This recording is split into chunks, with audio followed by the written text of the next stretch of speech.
Welcome to Bet On It. I am Kelly Stewart, and it is Wildcard weekend of the NFL. Let's welcome back Marco D'Angelo at Marco in Vegas and Joe Raineri at Joe Raineri on X.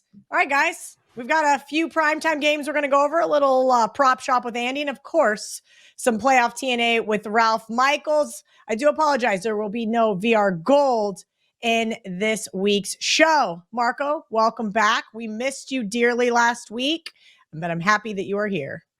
I appreciate that, Kelly, and I just wanted to give a shout out first to VR for filling in for me last week. I appreciate that. And to all of the viewers that left comments in the YouTube channel. I didn't have time to respond, obviously, but I did read them all, and it meant a lot. I appreciate you guys immensely. So thanks to everybody out there. Joe Raineri, you and I had a pretty good show on Outkick the last 2 weeks where we absolutely crushed it. I'd like to carry that over into this show because I have been mediocre at best. It's time to pick it up. It's a new year, and I need to finish the NFL season strong. 43-40-2. That is my NFL record this year in the contest, and it is gross. So let's pick it up here. Getting right into this primetime game on Saturday night. The Miami Dolphins now a 4-point underdog. This total is ticking up 44.5. Really interesting weather-wise here, Marco. Let's hear what you have to say about the Kansas City Chiefs all of a sudden being the favorite darling once again. Yeah, Kelly, and you know what? I'm going to have to start this with a big apology to Joe. All season, I've been giving him grief about only doing first half wagers. Okay, well, after spending a week on the East Coast and having to watch games in the Eastern time zone, screw that. I'm giving you a first half wager because I cannot make the whole games anymore. I don't know how you guys do it on the East Coast. But all kidding aside, I do like this both first half and full game, and I'll explain why I like the first half better. Let's start with last week's game with the Miami Dolphins. Has there been a more lopsided 7-point victory ever in football action? I mean, Buffalo, all I kept doing is watching them going up and down the field, not scoring any points last week. Is Josh Allen kept turning the football over. Not only did he turn them over, he turned them over right when they were about ready to score. A couple in the end zone, one inside the 20. It was crazy. And the reason that Buffalo had so much success moving the ball, obviously that offense is clicking, but the Miami defense is decimated with injuries. And it's to the point that, I usually tell you, hey, injured player theory, this and that. But when you get to cluster injuries at certain positions, that's a whole different story. And that's what the Dolphins are doing. Several times last week, you literally saw Miami defenders running into one another because they really didn't know where they were supposed to be on the field. I don't see how you fix that in 1 week. In Kansas City, they rested the starters last week. So what I'm going to look at here is I'm going to take the team total with Kansas City. And I know you're going to say they haven't scored points this year. I get that. But if you look at what they've done in the first half, they have generally been more successful. And then we got the old Andy Reid that resurfaces, the one that likes to take his foot off the gas. Remember when these two teams played earlier in the season over, I think it was in Germany? They had a 21-0 lead in that game at halftime. And Miami comes storming back, made a game out of it. Kansas City wins by 7, scoring no points in the second half. I am going to take the first half team total over on Kansas City, 12.5 points. I don't have a problem with the full game as well, as I think they're going to have success against this Dolphin defense. They'll get enough points to get us over the total. I know there's weather conditions there. It's going to be cold. Kansas City's used to playing in that, and I'm basing all of this on the Kansas City side of things. And if Miami falls behind and they're playing in the cold, you know what? They could just give up as well. I know it's a playoff game, but I haven't seen much character out of this Dolphin team. Give me team total over 12.5 first half wager. And yeah, it's going to be cold. Maybe I'll do Joe's plan as well and have a bourbon at halftime. Joe, I could have went 1,000 different directions. I think Marco hit on every single talking point I wanted to bring up during this game. It's not only going to be freezing, which is 32 degrees Fahrenheit. It's going to be sub-zero. It's going to be cold at this game. But again, there are, big jackets. There are seat warmers. There are all the things that these rich NFL teams can afford. Then we have the theory that you can't look as bad as you did the week prior because the Dolphins, who I had to win the AFC East plus 295, could not have looked any worse in that second half against a Josh Allen led offense who fumbled once and threw 2 interceptions. I think that this team has either packed it in or is going to win this game outright. And I cannot for the life of me, Joe Raineri, figure out which one it is. Yes. No, this is awful. And it's just awful from the standpoint of, unfortunately, we've had to endure the Kansas City Chiefs offense all year long with you-know-who in the stands. And guess who's going to be there this game, in which the game is going to be so terrible, they're going to be fixated on the box up there, the owner's box, with you-know-who. I refuse to mention the name. But I will say this, and to Marco's point, yes, it will be cold, but that field, the actual surface is heated in Arrowhead, don't forget. So while it's going to be cold there isn't going to be any sort of situation, I think.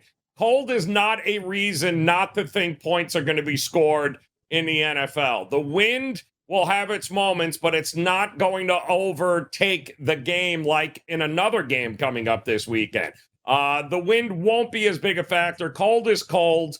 And also, I think the Dolphins, as many injuries as they have on the defensive side, and there are plenty, they still have, hopefully, fingers crossed, they get Mostert back. If they can get Waddle back, they still have Tyreek Hill, although not 100%. They're home run hitters. The Dolphins at any particular point are capable of dropping 7, 14 points on you in the blink of a hat and not needing long drives to do it. That, to me, leads the same way Marco had with this. I just don't see how this thing gets not going over and expecting points. Kansas City has suffered drop passes, inability to put points on the board. The Dolphins give up at least, I believe, 60 yards a game to tight ends. I find it very hard to believe that Travis Kelce, with the extra rest, and given the linebacker and the edge rushers, they're plucking off the couches. John Houston is now a Miami. Like, what in the hell is going on here? I think Kansas City eats offensively, but Dolphins ain't getting shut out. I know the defense has been decent, but Dolphins are capable of putting up points in a hurry. I think they do, and we don't need a whole hell of a lot to get this thing flying over the 44. I agree with the market move, and I think it goes flying over this total when it's all said and done. Do not buy into too much of that weather talk in Kansas City, says Joe Raineri, and in a way, Marco D'Angelo with his hypocritical first half play. I've got these glasses on because it only means one thing, and that means it's time to go find Ralph Michaels for some TNA. All right, the man with the pin, Ralph Michaels at Cal Sports LV on Twitter, at Ralph Michaels WT on Instagram, where you can get all of his charts and most of his TNA from this show. Ralph, NFL playoffs is underway. What have you got for us? Well, Kelly, we have a Wager Talk playoff guide that'll be posted on my homepage right after this show. 13 pages of data, some stats, some breakdowns, some comparisons. I just want to quickly go through some of the things available in the chart to help you get some winners this weekend.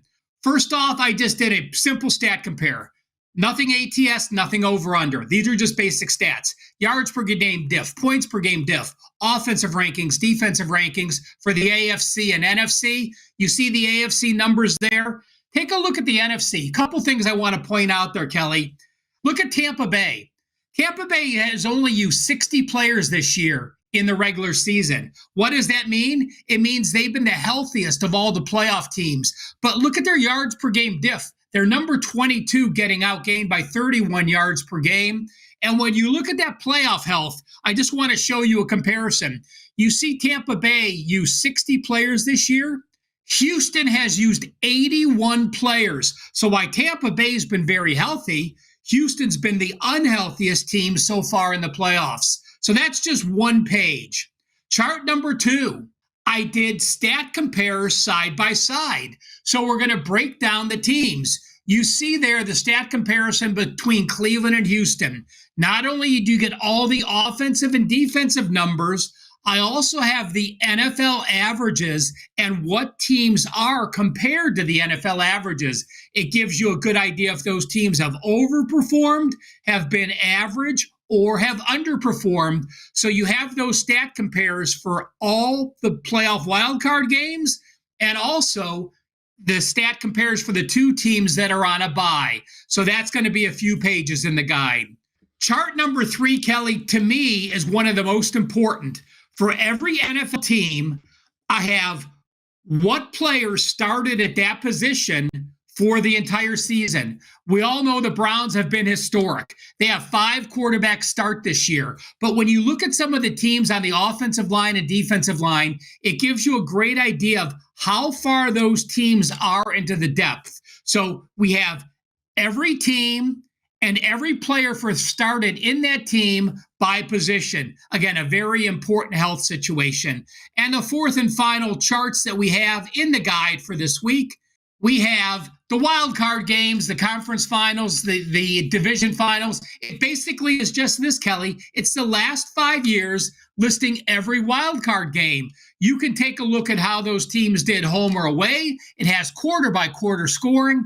And again, every playoff game over the last 5 years broken down in rounds. So nothing I can share chart-wise for you guys, but a lot of data that will be interesting in helping you get some winners. Okay, you can get this Wager Talk NFL guide over at Ralph's page on wagertalk.com, wt.buzz/RM. Ralph, let's get into some of these playoff situations. Now, are these going to be for the wild card round? Are these going to be available for the whole playoffs? Walk me through this. The first set I'm going to talk mostly are wild card specific. In the guide, you have wild card specific and playoff rounds. But the first thing I want to do is mention this, Kelly. This is sort of for you. You're going to be like, hey, I like playing dogs. How often does the winning team cover the spread? And it seems like a very generic number, but I wanted to share with you. Going back to 2015, the team that wins the playoffs has covered 82.6%. I will say this, when I went back through the regular season, the team that wins the game has covered 83.7%. So it's happened just a percent less in the playoffs. And oh yeah, by the way, since 2015, if you bet every playoff game under the total, you have won 55.3%. The over-unders in the playoffs, 42 overs, 52 unders. The next question is, how have playoff favorites done of -6 and higher? You're laying a touchdown minus the extra point. Well, they have covered 51.4%. But the reason I'm mentioning this, Kelly, because teasers, when you have a playoff favorite of 6 or more, if you tease them, you have gone 30-7, 81.8%. Remember, each individual leg of the teaser has to cover about 75% for you to be profitable. So I will say this, I'm not saying to blindly bet playoff favorites of 6 or more on a teaser, but they have been profitable. And this one isn't in the guide because I just added this reading about the Buffalo and Pittsburgh game.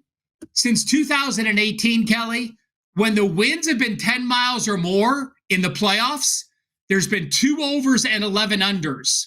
When I look at regular season games, the winds over 20 miles per hour since 2018, there's only been 1 over and 10 unders. That's 9% to the over, 91% to the under. I mentioned that because of the weather in the Buffalo-Pittsburgh game. There's a reason that total was 41 and now it's down to 36. So playoff wins of 10 or more, 2 overs, 11 unders. Regular season games, wins 20 miles or higher, 1 over and 10 under. So yes, wind is a factor in the playoffs.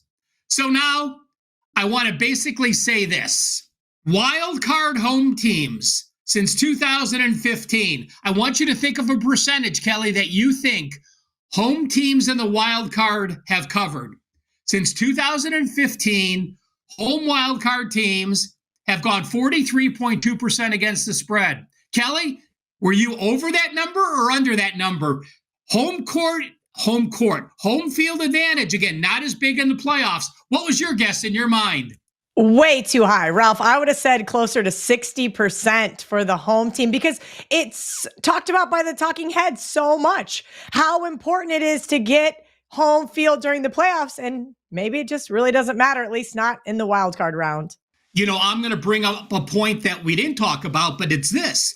When you listen to Mahomes talk in his press interviews last week, he was like, I don't care what seed we are. Just get me to the playoffs. I don't care if we're at home. I don't care if we're on the road. And we've heard a lot of quarterbacks say that. So home field edge in the playoffs, wildly overvalued. Now, I will say this. This one was interesting to me.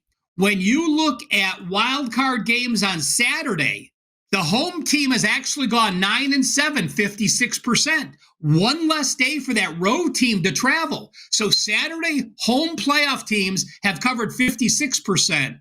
Well, I just told you home teams are bad and Saturday home teams are good. Guess what that leaves us?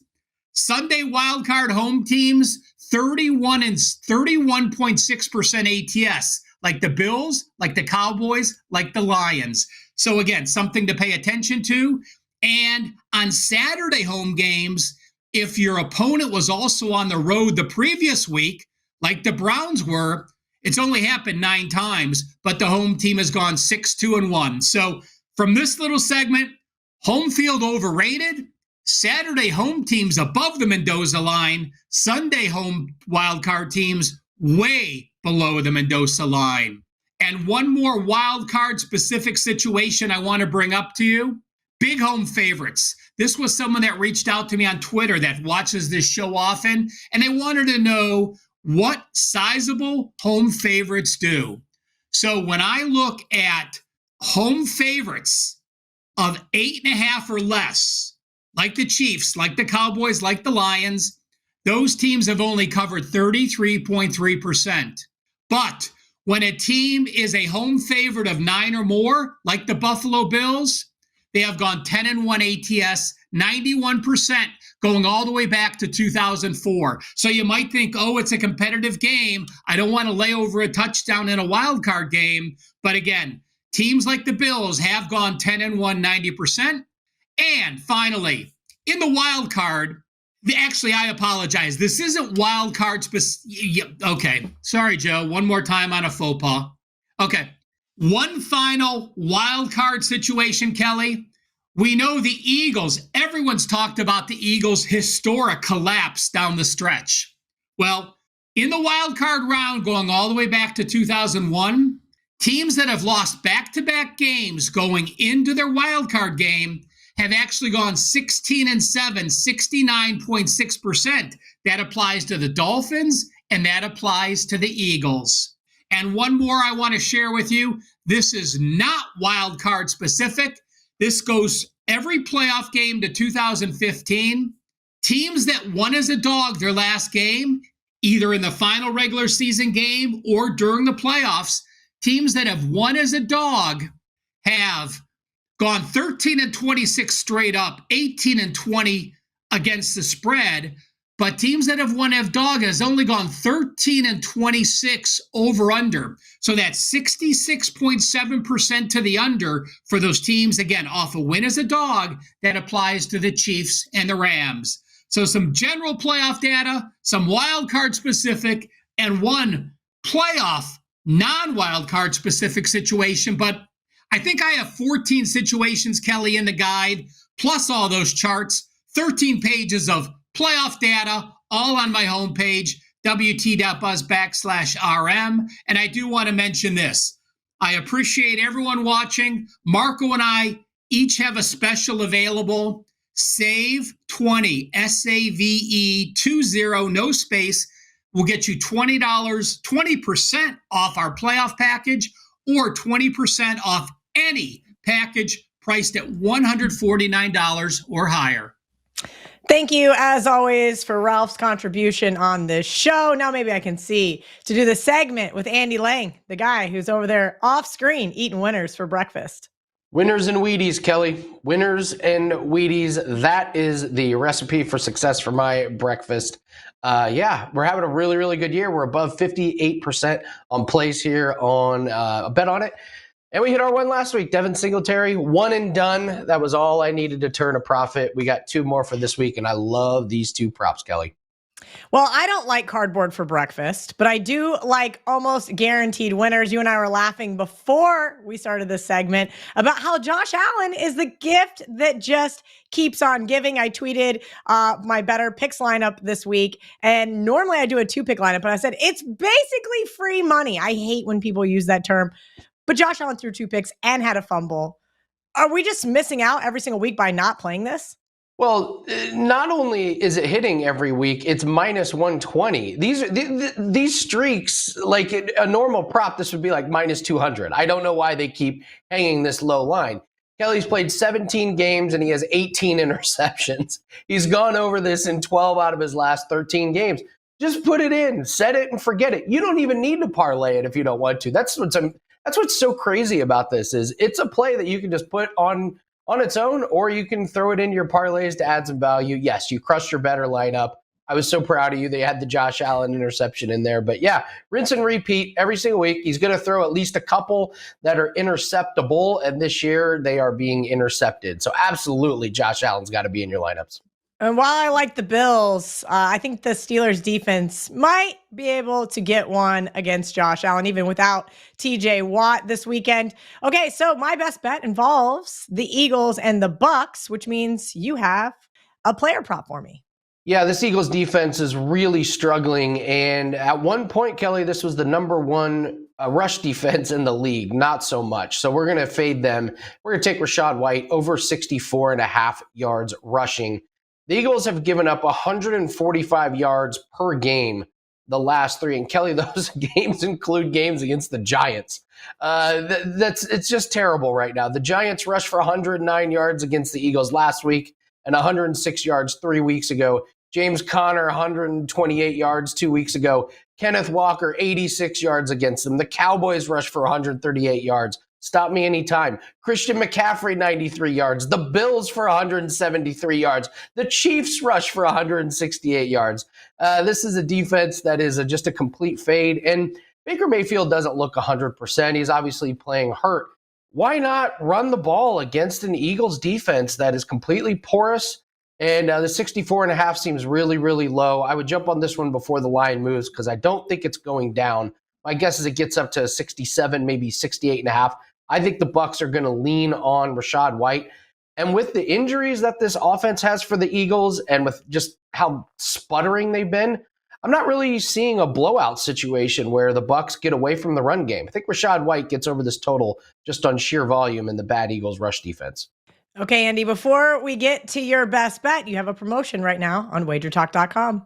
Yeah, we're running a 30-day pass. Use a promo code LANG30, LANG30. It gets $100 off a 30-day pass. This is important because the Australian Open is coming up, and this is our favorite tennis major. We've only had a losing tennis major one time since we've joined Wager Talk. We brought in 15 units. That starts this weekend, and might as well take advantage of that. And we're going to throw all sports and all percentages in there. We have a 5% NFL play it for this weekend. Number one, the last 2 seasons in NFL 5% plays. We're already up 20 units for 2024. So use the promo code LANG30. Gets $100 off a 30-day pass. All sports, all percentages. Andy Lang at wagertalk.com. All right, give me that best bet. It is the wild card round of the playoffs. I know you've got a nice, fat, juicy winner for us. Like the great Joe Raineri says, everyone say it with us. If it ain't broke, Joe Flacco over his passing yards. I feel like I keep talking about this every video. 271.5. Absolutely, I'm taking the over on this one. He's thrown for 311, 374, 368, and 309 the last 4 games. Fun stat, Kelly, in 5 games, he has more touchdown passes than the Jets this year. He threw for 368 against this Houston team. And Houston allows 232 passing yards per game. They have not faced good quarterbacks. Here's some of the quarterbacks they faced. They faced Gardner Minshew twice, Ryan Tannehill and Will Levis, Zach Wilson, Russell Wilson, Bryce Young, Kenny Pickett. Now let's look at some of the quarterbacks that are above average. Trevor Lawrence went over this total. He had a 300-plus yard passing day. Desmond Ridder threw for 365 yards. Joe Burrow threw for 347 yards. Derek Carr threw for 353 yards against this team. This Houston rush defense is way better than their pass defense. I expect Flacco to air it out. Don't be surprised if he gets to 300-plus yards. A little sprinkle on the alt line to have a 300-yard passing day might be worth it. But for the purposes of this bet, just give me 271.5 over his passing yards. All right. He is Andy Lang at Bump Sports on Twitter, or X, however you like to say it these days, and at Andy Lang Bets on Instagram. Make sure you guys head over to the Wager Talk Instagram page where Andy gives out a ton more freebies over there. Thank you to Andy. Now let's kick it back to Joe and Marco because we've got a Sunday night primetime game to talk about. Matthew Stafford returns home to Detroit. And, oh, by the way, Jared Goff used to play for the LA Rams. This is going to be a fun scripted one. The Lions, a 3-point favorite, total 51.5. Joe Raineri, I'm going to go to you first. I'm taking this one easy. Just give me the over here. I think we see a shootout in the Dome. Oh, no, this thing's going to be, this is going to be like watching paint dry. Of course it's going to be a shootout. You've got two teams that are averaging about 4 touchdowns a game on offense. And let us not forget, this Detroit defense, although better against the run, they've had their issues in that secondary, giving up a ton of points, especially here down the stretch. Now, Sam Laporta is a unfortunate loss by Detroit. Why he was playing in that game that meant absolutely nothing is a discussion for another day. But I do think they have plenty enough options offensively to kind of make up the difference there for his ability not to play in this game, even though Jared Goff, it's become one of his best targets. But they're going to score. And we know that Stafford and company is going to score. They may not run as well as they want there with Kyron Williams because, again, that defense much better against the run than anything else. But I know Stafford is going to have a field day throwing the ball in this one. I don't see how we're not getting over the 51.5 in this game. I think it's going to be a wild one. It's the 8 o'clock game, I think, right? So it's going to be the primetime game. Storylines coming from everywhere. And really, I got Dan Campbell trying to scheme against McVay. There are points coming in this game. No matter what you want to do with the side, expect points there. Team totals may be over, but certainly the full game going over 51.5 here. Marco, can we make it a trifecta here on the over, or do you have an opinion on the side? I have an opinion on the side, Kelly, and it's the point I'm going to bring up here, and you even did it yourself. Every talk show that previews this game, the first thing they say is Matthew Stafford returning to Detroit. That's the lead. Then you said, secondly, Jared Goff facing his old team too. To me, the bigger story is Jared Goff. You know, Matthew Stafford should actually thank the Lions for trading him away. That got him the Super Bowl ring. The guy that's got to be, pissed and maybe have a chip on his shoulder is Jared Goff. The Rams gave up on him. They wanted another quarterback to lead them to the Super Bowl, and you know what? It worked. They got it. He's got something to prove. And could you write a better script? He's getting to face, he led the Lions to the playoffs, and we just have to talk to our buddy Gianni Detroit how rare of occurrence that is. And now with that first home playoff game, he gets a chance to knock out of the playoffs the team that gave up on him. Yeah, that's the story and the narrative I'm going to go with. I'm going to take the Lions. Hey, the Michigan Wolverines got it done this Monday with the national championship. Let's get the Lions a playoff win as well. And you talk about the Lions. They're a different team at home. This team averages over 30 points per game when playing at home. And when they don't turn the football over, they are basically unstoppable. Unfortunately, We've had the stretches this year where they've had the games where they've had the 3 turnovers. That's been a problem. But I like the ability that I think is going to give them the better balance in this game. They can run the football. Both teams can air it out, as Joe alluded to, but the Lions do run the football well. And if you look at the Rams, they're 17th at stopping the run. I think that is going to be the game plan. Get that running game going for the Lions, and then it's going to open up everything in the passing game. It's going to be a fun game. It's going to be one of those games probably. Team with the ball last wins it. But I'm going to go with the gambling guy, Dan Campbell, to make the right gambles in this one. And if it comes down to the end of the game and you have a play drawn up, make sure they check in with the referee that it's clear. And if something goes wrong on the first attempt, for God's sake, don't try it a second time. Just kick the extra point. But if we don't do anything stupid, Lions win this one. I got them winning it by 7. Oh boy, Marco with a couple of daggers there for the Detroit office.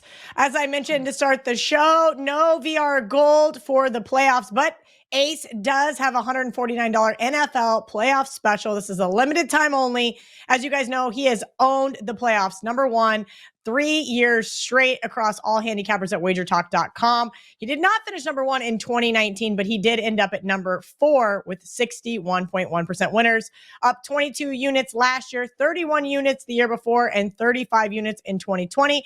This package will also include all of his Super Bowl props. And if you guys did not know, he is also number 1 all time with NFL props at wagertalk.com, 159, 93, and 2. That is a 32% ROI. All right, boys, let's bring it back around to that Monday night primetime game, which is going to include my best bet. So I'm not going to tee this one up. Monday night, 8:15 Eastern. Philadelphia is a 3-point favorite at Tampa Bay. Some money's coming on the unders, now sitting at 43.5 on the Wager Talk odds screen. Marco D'Angelo, what say you? Well, first of all, has anybody done a wellness check on our producer, Dan? Make sure he's okay, because the Philadelphia Eagles have been in free fall. And guys, we've made jokes about it at the beginning of the season, in the last few weeks. This is a team that started 10-1. And even when they were 10-1, if you listen to the show every week, we were telling you they're not as good as that 10-1 record. Now they go 1-5 to close it out. And I'm also going to tell you they're not as bad as the 1-5. What's done this team in? 3 things, in my opinion. Obviously, they've had a ton of injuries. We all know about that. Every team is injured, at some point during the season. They're just at the wrong time of the year having the injuries. So we got to watch that injury report as we lead up to Monday to see if they get any people back, who can take the field, who's healthy. Second thing I got to bring up, obviously, is the turnovers. During this stretch where they went 1-5, they've turned the football over 12 times, just 4 takeaways. That was the complete opposite the first half of the season and all of last year. Remember how they were on the right side of every fumble, it seemed, and that helped them. But the real thing, and this is what's getting lost in this, is the schedule. They had a 5-week stretch where they faced, listen to this, Dallas, then Kansas City, then Buffalo, then San Francisco, then Dallas again. That is a murderous 5-week stretch. You can't play on your toes every week, play marquee matchups like they did, and have the injuries that they had. Yeah, it's going to take its toll. So now here we go. They're playing on the road. They're a small favorite. We always look at home dogs in the playoffs because that's a rare occurrence. So what am I going to do with this one? Because this game's on Monday, here's my plan of attack. Might be a little bit of a cop-out, but I'm going to explain why this is the way to do it. I'm going to tease Tampa Bay, and I'm doing it just to get me live tickets in my pocket for come Monday. If I have, let's say, for sake of argument, I have 4 live units of Tampa Bay teaser tickets, plus 8.5, 9 points, whatever it comes out, because this line's going to bounce back and forth. Come Monday, and I look at the injury reports. If I feel better with the Tampa Bay side, with that ticket in my pocket, I do nothing. If I want to just hedge a little bit of it, I can hedge anywhere from 1 to 3 of the units the other way on Philadelphia, money line or minus the points, and create a middle. Let's say come Monday, I really like Philadelphia better. Then I can come over the top of that. We've got 4 units on Tampa plus over a touchdown. That means I can play anywhere from 5 to 8 units on Philadelphia. And you're saying, my God, Marco, what are you doing playing that many units? No, I'm still only risking maximum of 4 units because of the other wager. But if that would actually fall in the middle, Philly wins, but they don't win by over a touchdown, you're talking about a possible 12-unit score for only risking 4. That's what I'm doing to set me up for Monday. I'll make a decision on the game come Monday with the updated injury reports. For what it's worth, Marco, I've only listened to you a couple of times since probably the middle of the season in regards to doing that. And I did hit that with the Indianapolis Colts on Saturday. So thank you for that one. I had Texans -1 in a lot of contests. And then I said, you know what? I think this line's gotten a little out of control. Give me the Colts in a teaser. So thank you for teaching me how to middle, if you will, with teasers. Joe Raineri, we already know which way I'm going for this one in my best bet, but I just need to know. Are you going to agree with me? Well, I do. I agree with you both, but more on that coming up. But I also agree that this is quite honestly the most disgusting game of the schedule here this weekend, simply because we have no idea really the extent of what we're going to be getting here. I mean, the Eagles are absolutely banged up. I mean, they didn't have Devonta Smith against the Giants. A.J. Brown went out there. He ended up getting hurt. Dislocated finger for Jalen Hurts. Don't really know what the impact of that's going to be. And then, of course, you saw Baker Mayfield on the other side walking like the walking wounded here. I mean, this is a tough game for both of these teams. But we did see this one, I believe, back in week 3 when these two teams played. And that was the game, in fact, that it looked like a dead over until, of course, Philadelphia was running 19-play drives and milking the clock, and then it didn't. In fact, 77 plays to 42 plays in that game is what we had, and it eventually ended up staying under. I don't see how we can trust the offenses enough to expect us to get some sort of shootout in this game. We know Todd Bowles in Tampa loves the blitz.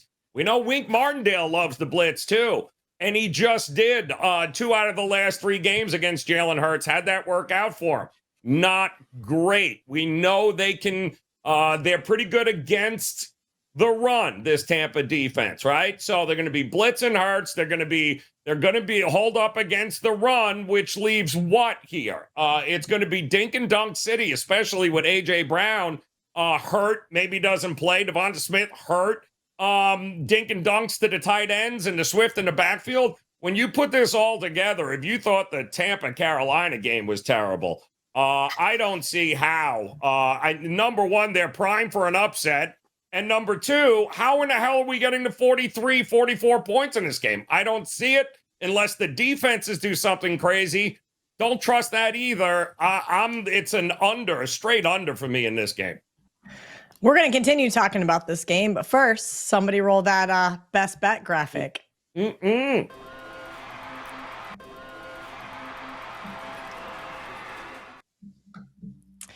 I was at this game Joe Raineri brought up, and I had the Bucs. And Jalen Hurts threw a couple interceptions, and the Bucs just looked abysmal. But things have really changed since that point in time, and I'd like to shout out to the New York Giants for somehow letting me cash that under 11.5 wins ticket. And they did it so nicely. It wasn't like the Broncos or some of the other ones I had to deal with where I had to sweat it. It was just so easy. Now, we all know that Marco loves to talk about the better defense plus the points, so I'm not going to go there, even though the Bucs do have the better defense here. But the Eagles' defense is where I'm betting against once again.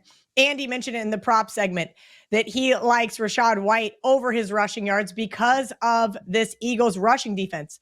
He didn't even mention their secondary that has just gotten absolutely torched, coupled with, well, all of the injuries. Yes, there are some on both sides of the ball, but I expect this Bucs defense to really step up. Joe mentioned again that early game, 77 plays for the Eagles who ran in that game versus 42 for the Bucs. I think things We're going to look a little flip-flopped in this one. Give me the Bucs +3. And like Ralph said during the TNA segment, if you like a team to win, just bet them to win. So give me a little bit on that money line as well. Marco D'Angelo, who is your best bet for Wildcard weekend? Well, Kelly, before I get into my best bet, do have a special for you. As you know, we are offering site-wide the playoffs. You can pick your favorite capper, get their playoff selections all the way through the Super Bowl for $149. But just like Ralph said earlier, going to give you a coupon here on Bet On It for you guys, loyal viewers. Save 20. You can get 20% off of my playoff package. And in fact, that Save 20 coupon will work on the playoff package that's $149 or any package priced at $149 or higher of mine. You can use that coupon on it. And how have I done in the playoffs? Well, the last 4 years in the playoffs, we have hit over 61%, and we've turned a profit of $3,600 playing $100 per unit. Now, for this one, we're going to take a look at the Cleveland-Houston game. And I think this is going to be the most entertaining game of the weekend. Sorry, Steeler fans. This one's going to be more entertaining to watch. You're going to see both teams, I think, going up and down the field. We saw Cleveland rest their starters last week. Not only did Cleveland make the playoffs, they didn't have to worry about the final game of the season. When has that happened? And Joe Flacco, what has he done with this team? Well, the 5 games that he's started for the Cleveland Browns, they rested him last week. They went 4-1. 4 straight games where he's thrown for over 300 yards. And this team is scoring points. You look at what they've done. They've got big play personnel. Flacco and Amari Cooper has just gelled. The chemistry has been amazing between those two veterans, and I don't see how Houston stops this Cleveland offense. Now, we know that Cleveland has one of the better defenses, but this defense has been suspect on the road, and I point that out because they will give up some points here. C.J. Stroud did not play when these two teams played earlier in the season, which means Houston's going to score some points as well, which means Cleveland's going to have to keep scoring in this one. I'm taking the Cleveland team total over. Why do I not just go for the game over? I don't have a problem with that. I just trust Cleveland a little bit more with the veteran Joe Flacco rather than the rookie. Even though I've loved everything C.J. Stroud has done this year, he is still a rookie making his first start in a playoff game. That you don't know how that's going to go until he does it. But I think he will have some success, but I think Cleveland's going to have more. I've got this one, Cleveland team total over 21.5 points. That's the way I'm going for this one for my best bet for this week. All right, Joe Raineri, I need your best bet for this week. So this was the one game as we were watching that Sunday night game with Buffalo and Miami, and we were watching not just that game, but we were putting together, all right, is Buffalo, are they going to Kansas City? Are they going to stay here in Miami? Where is Buffalo going if they won, if they lost? And then you happen to look at what the upcoming weather was going to be in Buffalo. And then eventually when they did win, I was just waiting with the finger on the button going, please show me the total. So it was 42.5. And then boy, oh boy, it has crashed all the way down to 35. Why? Well, because there are going to be epic lake effect wins in this game with that system coming down. Now, weather sometimes changes, but not in Buffalo and not when it comes to the wind this time of year. We've got plenty of games in the past here. And by the way, when you're looking at Buffalo, don't look at Buffalo. It's Orchard Park. There is a big difference between downtown Buffalo and Orchard Park. And the difference is how that wind comes off the lake right next to that damn stadium. I have been there a number of times, know a number of diehard Bill fans that have been there, and they will tell you it is the most unbelievable thing in the world. It's a 1:00 game, Cal, which means that wind is not going to die down as the game gets later because the sun's going down. That wind is going to be sustained. Right now, they're still talking 25-mile-an-hour winds or more. Nobody cares about snow. Nobody cares about rain. The only thing to affect totals in a football game is wind. And we saw New England and Buffalo back in 2001 play a real fun game in the wind. Remember that one? Yeah, that was great. I think Mac Jones threw 2 passes the entire damn game here. This is going to be a brutal game. The weather not going to cooperate. That much wind, that much history. Yeah, I don't see how we're getting to 36 and a half. So it's a absolute under for me, but keep an eye on the forecast the day of this game, guys, and see, are we having 20 or more mile per hour winds? If they do, that number ain't going to get low enough. I was going to say, and that's the only direction that number is going, Joe Raineri. Let's get that recap graphic up for all of you guys that cheated and scrolled to the end. It was a short show. At least play it in the background, give us some comments, drop us some likes, make sure you're subscribed. 140,000 of you are now subscribed to the Wager Talk YouTube channel. So shout out to all of you. Regardless, hope you guys enjoyed tonight's show as much as we did doing it. From Joe, Marco, Ralph, Andy, and of course myself. Good luck this week. And until next week, let's bet on it.